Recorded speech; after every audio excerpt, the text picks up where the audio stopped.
I never thought I'd miss the relentless sun of Afghanistan, the way it bleached everything to a stark white at noon. But since returning to the States, the shadows seemed darker, clinging to corners and whispering secrets of a place I couldn't forget. O.P. Rock haunted me, its memories infiltrating my dreams with unsettling clarity. I'd wake up at night, sweat plastering my hair to my forehead, the echoes of distant gunshots ringing in my ears. Even in the safety of my room, I could feel the coarse Afghan sand beneath my fingers, hear the unsettling crackle of the radio. These weren't just dreams, they were vivid flashbacks, transporting me back to that forsaken outpost. During the day, the visions didn't cease. I'd be at the grocery store, and suddenly the aisles would elongate, transforming into the barren landscape of O.P. Rock. I'd reach out for a can of soup and instead feel the cold metal of a rifle in my hands. People would stare, and I'd snap back to reality, realizing I was standing frozen in the middle of the store. I sought help, first from a buddy who had served with me, hoping he'd understand. But his advice was to shake it off and give it time. Time, however, only seemed to make it worse. I then turned to a therapist who listened, nodded, and offered words like PTSD and anxiety disorder. She prescribed pills that dulled the nightmares but couldn't erase the lingering sense of dread. One evening, sitting alone in my dimly lit living room, I made a decision. The only way to end this was to face it head on. I needed to go back to Afghanistan, back to O.P. Rock. Maybe if I stood there again, in the daylight, without the threat of an ambush, I could put these ghosts to rest. The next few days were a blur of preparations. I dug out my old gear, now dusty and smelling faintly of a life I thought I'd left behind. I researched, looking up recent satellite images of the area, trying to gauge how much it had changed. Part of me was terrified of what I might find there, but the larger part was desperate for closure. Booking the flight was the easiest part. Explaining to my family and friends why I needed to do this was harder. They couldn't understand why I'd want to return to a place that had caused so much pain. I didn't fully understand it myself, but I knew it was something I had to do. As the plane took off, leaving the familiar landscape of home behind, I felt a mixture of fear and anticipation. The flight was long, each mile taking me further from the safety of my known world into a past I needed to confront. I tried to sleep, but the same visions haunted me, playing on the back of my eyelids. Touching down in Afghanistan, the heat hit me like a physical blow, a stark reminder of the harshness of this land. I looked out over the tarmac, the mountains in the distance silhouetted against the clear sky, and knew there was no turning back. I was here to face my demons, to walk back into the shadow of O.P. Rock. The airport was a chaotic blend of sounds and movements, a stark contrast to the desolate stillness of the Afghan countryside that I remembered. I navigated through the crowd, my mind a tangle of thoughts and memories. The sounds around me blurred into a distant hum as I focused on the task ahead. I needed to reach O.P. Rock, but first, I had to gather some supplies and information. I found a small shop in the bustling streets of Kabul where I purchased basic necessities for my journey. The shopkeeper, noticing my foreign accent, struck up a conversation. I told him about my plan to visit an old military outpost. He raised his eyebrows in surprise, but didn't ask for details. Instead, he advised me on the best route to take and warned me about the unpredictable nature of the region. That night, I stayed in a modest hotel, poring over maps and reports I had brought with me. The satellite images showed O.P. Rock, a tiny speck in the vast, rugged terrain. It looked desolate, abandoned, a stark reminder of the isolation we had felt there. I tried to sleep, but restlessness consumed me. My mind replayed every patrol, every moment of tension that we had experienced at that outpost. The journey to O.P. Rock was long and arduous. I hired a local driver familiar with the terrain. As we drove, the landscape transitioned from the crowded streets of Kabul to the open, unforgiving desert. The mountains loomed in the distance, a constant feature in this land of extremes. We passed small villages and nomadic tribes, children playing in the dirt while their parents watched warily. Every face seemed etched with the story of a hard life, a testament to the resilience needed to survive in such a harsh environment. I felt a pang of guilt, knowing that my battles here were of a different nature. As we neared the area where OP Rock was located, my heart rate picked up. The familiar landscape triggered a flood of memories. I remembered the weight of my gear, the sound of my boots crunching the gravel, and the oppressive heat that seemed to sap the strength from my body. The driver stopped the vehicle at a safe distance from the outpost, as per my request. I wanted to approach OP Rock on foot, to feel the ground beneath my boots again. He wished me luck, a hint of concern in his eyes, and promised to wait for my return. Walking towards OP Rock, I felt a surreal sense of déjà vu. The terrain was unchanged, the same rocky outcrops and sparse vegetation. The silence was overwhelming, broken only by the sound of my footsteps and the occasional distant call of a bird of prey. As the outline of OP Rock came into view, my heart sank. It was more dilapidated than I had imagined. The HESCO barriers were partially collapsed, and the guard shack was little more than a ruin. This was the place that had haunted my dreams, now just a ghost of its former self. Standing there, at the edge of the outpost, I took a deep breath. I was here to find answers, to confront whatever remnants of the past lingered in this place. With each step forward, I felt like I was walking into a chapter of my life that I had closed, but one that refused to remain silent. The boundaries of OP Rock were as I remembered, yet everything within felt transformed. As I stepped inside, a wave of emotions flooded over me: fear, nostalgia, a sense of loss. The ground, once trampled by the boots of my squad, lay silent, hosting only the memories of our presence. I set up a small camp in what used to be the center of the outpost. The first night was unsettling. I couldn't shake off the feeling of being watched. The wind whispered through the broken HESCO barriers, sounding eerily like hushed conversations. I lay awake, my eyes fixated on the star-filled sky, searching for a peace that seemed just out of reach. As dawn broke, I walked around the remains of the outpost. The guard shack, where we had spent countless hours on watch, stood leaning, its wooden frame weathered by time and harsh conditions. I felt a chill run down my spine as I approached it, half expecting to hear the crackling radio or the whispered voices from my memories. Doubts began to creep into my mind. Had I made a mistake coming back here? Was I chasing ghosts, both figuratively and literally? Yet, with each doubt came a counter-argument. I needed to see this through, to confront whatever it was that had attached itself to me since leaving this place. I decided to explore the surrounding area, the places where we had patrolled, always alert and cautious. The landscape was as unforgiving as ever, the sun beating down relentlessly.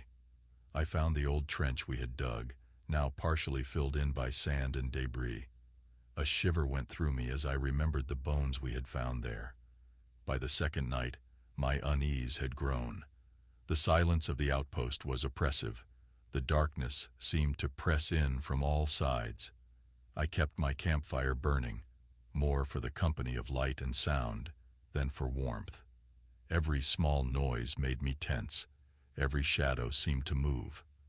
I found myself talking aloud, to the night, to the ghosts I felt were lingering. I recounted our time here, the good and the bad. I spoke of my squad, of the fear, the camaraderie, the unspoken bonds that had formed in this unforgiving environment.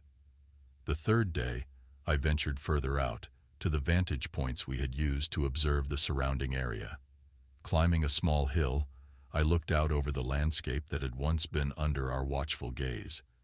It struck me then how isolated we had been, a tiny speck of life and activity in the midst of a vast, indifferent wilderness. As the sun set on my third day at OP Rock, I felt a sense of resolve. I was here for a reason, even if that reason wasn't entirely clear to me yet.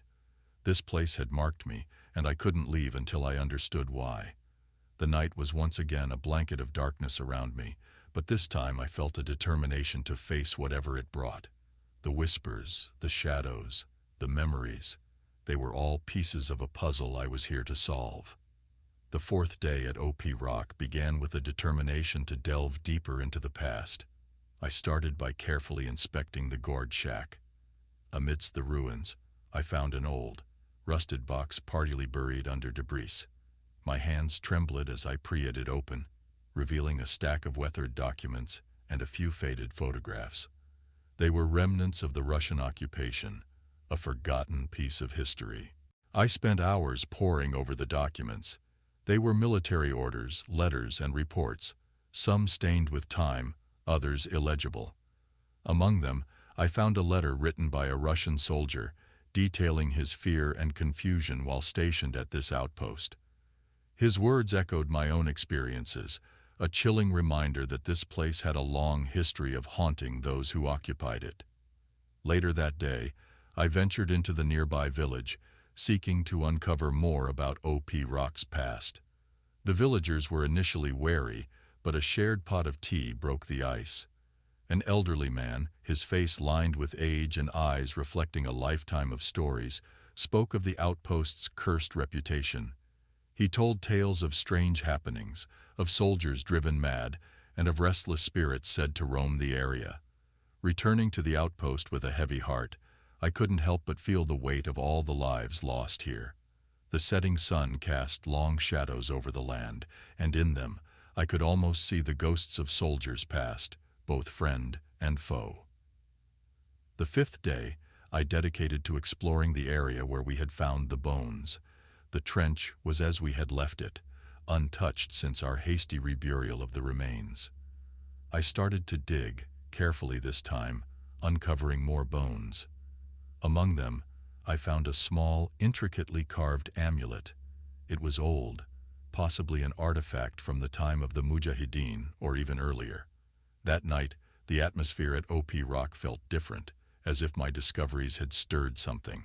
The wind carried a new sound, a distant chanting that seemed both mournful and warning.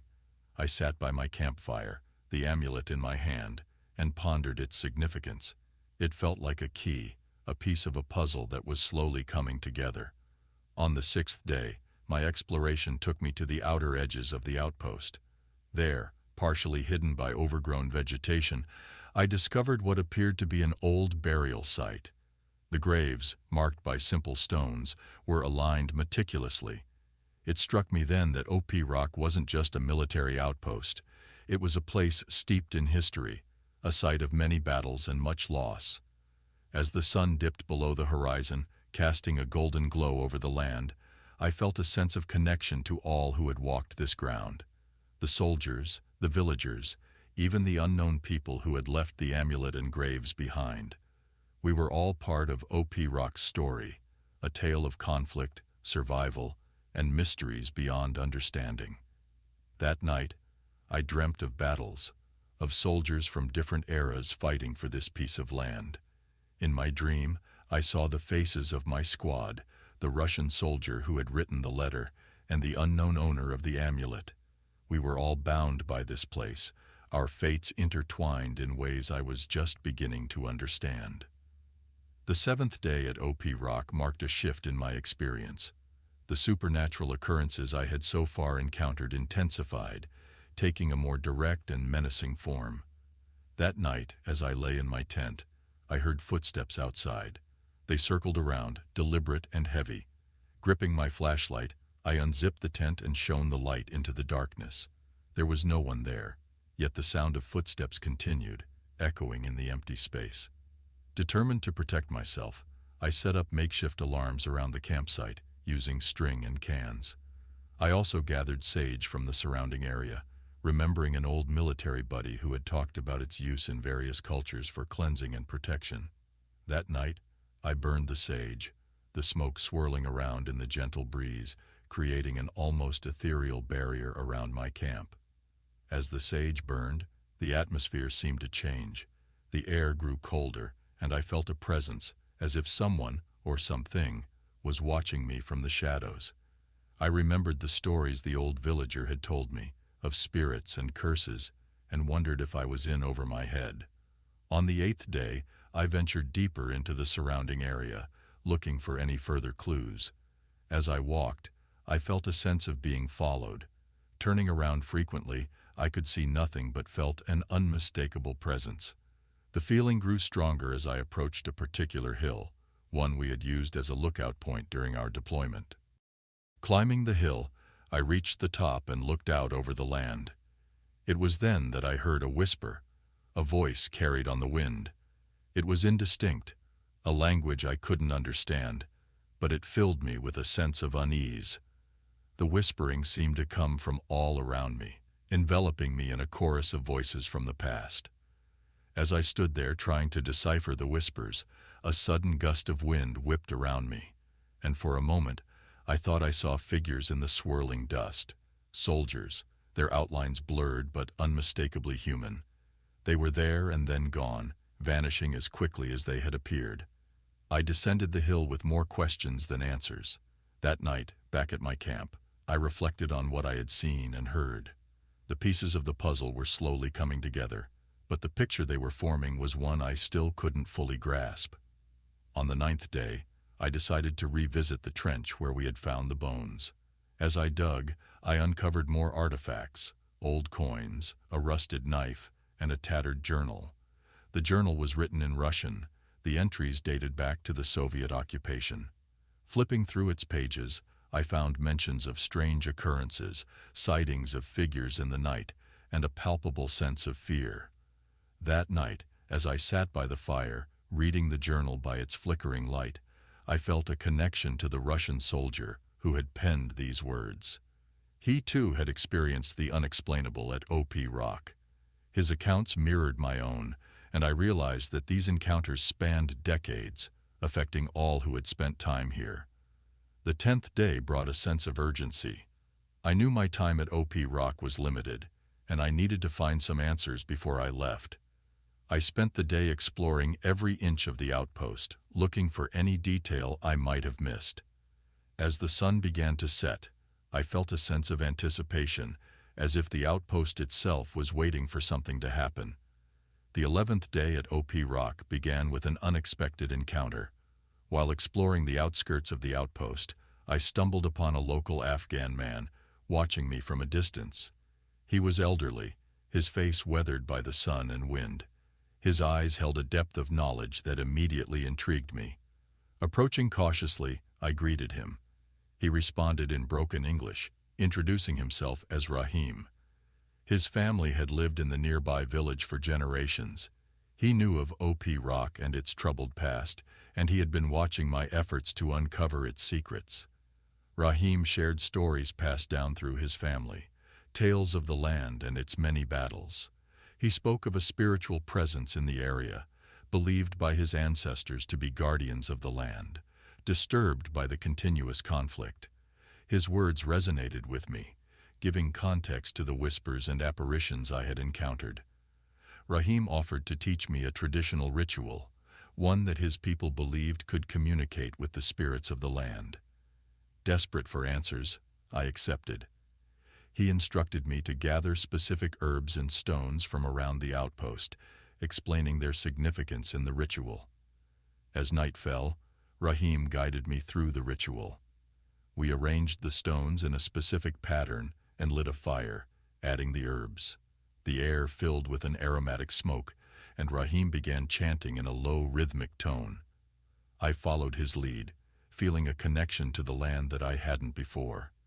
During the ritual, the wind picked up, swirling around us. The fire flickered wildly, casting elongated shadows. For a moment, the air seemed to vibrate with energy, and I felt a profound sense of peace, as if the land itself was acknowledging our respect. The next day, Rahim returned with an old, tattered book, a collection of his family's history and their experiences with OP Rock. He allowed me to read through it, and I found accounts of the spiritual encounters his ancestors had, dating back to the times before the Russians, the Mujahideen, or the Taliban. Rahim's stories in the book provided a new perspective on my experiences. The supernatural occurrences at OP Rock were not just random hauntings. They were manifestations of the land's disturbed history, a history soaked in blood and strife. The 13th day marked a turning point. Equipped with the knowledge from Rahim and his ancestral book, I felt better prepared to understand the mysteries of OP Rock.